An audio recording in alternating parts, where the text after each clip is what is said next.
सुप्रभात मेरे प्यारे बच्चों। आज हम भाषा मनी यह बुक से अध्याय 7 विवेकी हंस इस अध्याय के प्रश्नों के उत्तर पढ़ेंगे और बुक में लिखेंगे। आपको पृष्ठ संख्या निकालना है 55। यहाँ लिखिए कक्षा कार्य, यहाँ लिखिए तारीख और यहाँ लिखिए दिन। आपको आज की तारीख और दिन मेंशन करना है। अभी मैं आपके सामने पढ़ूंगी शब्द ज्ञान, आपको मेरे पीछे पीछे पढ़ना है। ओके, चलिए स्टार्ट करते हैं। शब्द ज्ञान। सुगंध मतलब खुशबू, लहू मतलब रक्त, अधिकार मतलब हक, निर्णय मतलब फैसला, पात्र मतलब व्यक्ति, निरक्षीर विवेकी मतलब समझदार, मुहावरा मैदान में आना मतलब लड़ाई के लिए तैयार होना। अभी आपको पृष्ठ संख्या निकालना है 56।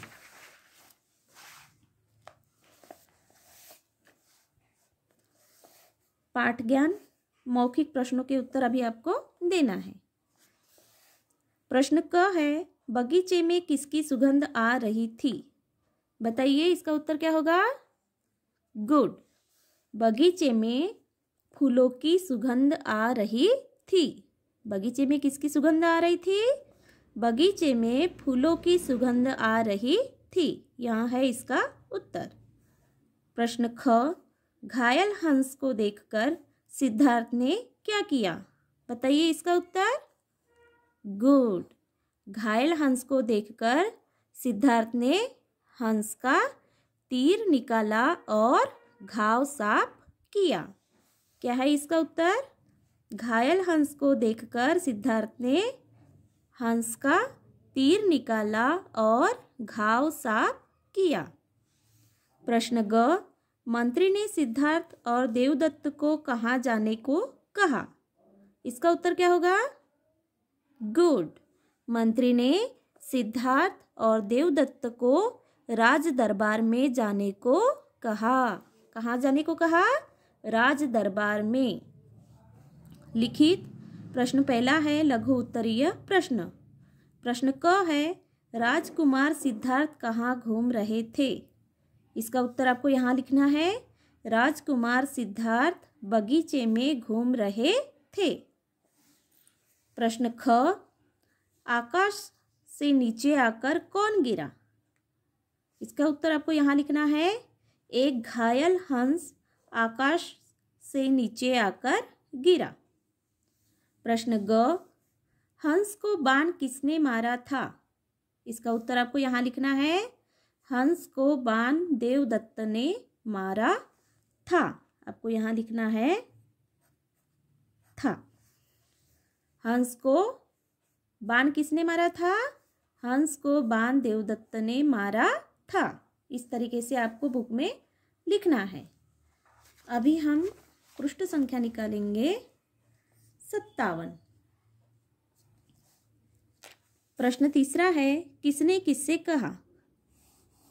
प्रश्न क, यह मेरा हंस है, इसे मुझे दे दो। बताइए यह वाक्य किसने किससे कहा? गुड। यहाँ आपको लिखना है, देवदत्त ने सिद्धार्थ से कहा। प्रश्न ख, आप ही बताइए यह हंस किसका है? यहाँ आपको लिखना है, सिद्धार्थ ने मंत्री से कहा। ग, दोनों राजकुमारों के बीच हंस को रख दीजिए। यहाँ लिखिए, राजा ने मंत्री से कहा। घ, निरक्षीर विवेकी हंस ने स्वयं ही निर्णय कर दिया। यहाँ आपको लिखना है, मंत्री ने राजा से कहा। भाषा ज्ञान ग्रामर। प्रश्न पहला है, समान तुक वाले शब्दों का मिलान कीजिए। एग्जाम्पल में दिया गया है ठंडी। ठंडी का समान तुक वाला शब्द कौन सा है? मंडी। इस तरीके से हमें इन शब्दों का भी मिलान करना है। मंत्री, मंत्री का समान तुक वाला शब्द क्या होगा? संतरी।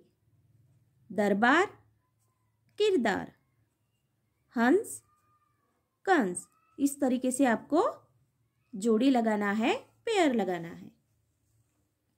प्रश्न दूसरा है, उचित स्थान पर अनुस्वार, इस तरीके से इसको क्या कहते हैं, अनुस्वार का प्रयोग कीजिए और दोबारा लिखिए। जैसे शंख, स के ऊपर है ये अनुस्वार, यह क्या बन गया, शंख।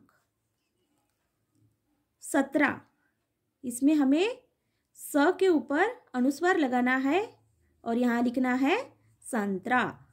ठड़ी, ठ के ऊपर अनुस्वार लगाना है, ठंडी, इस तरीके से आपको लिखना है। पथ, प के ऊपर अनुस्वार लगाकर लिखना है पंथ। मंत्री, म के ऊपर अनुस्वार लगाकर लिखना है हमें मंत्री। हंस, ह के ऊपर अनुस्वार लगाना है और यहाँ हमें लिखना है हंस। इस तरीके से आपको बुक में लिखना है। अभी आपको पृष्ठ संख्या निकालना है 58।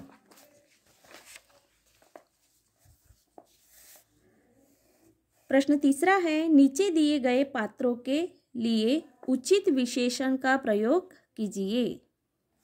यहाँ कुछ चित्र दिए गए हैं, उन चित्रों को आपको ध्यानपूर्वक देखना है और हमें यहाँ कुछ विशेषण शब्द दिए गए हैं, उनका प्रयोग कर हमें यहाँ उचित स्थान पर लिखना है।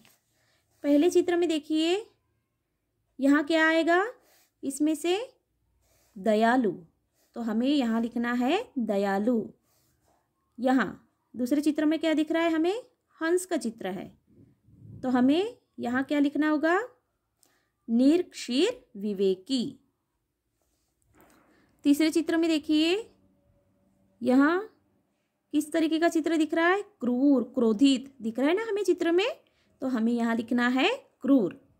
इस तरीके से आपको यहाँ दयालु, निरक्षीर विवेकी और यहाँ लिखना है क्रूर। इस तरीके से आपको प्रश्नों के उत्तर बुक में लिखना है। यहाँ लिखिए, गृह कार्य पढ़िए और लिखिए। आपको सभी प्रश्नों के उत्तर बुक में लिखना है और पढ़ना है। आज के लिए इतना ही, मिलते हैं नेक्स्ट पीरियड में, तब तक के लिए बाय।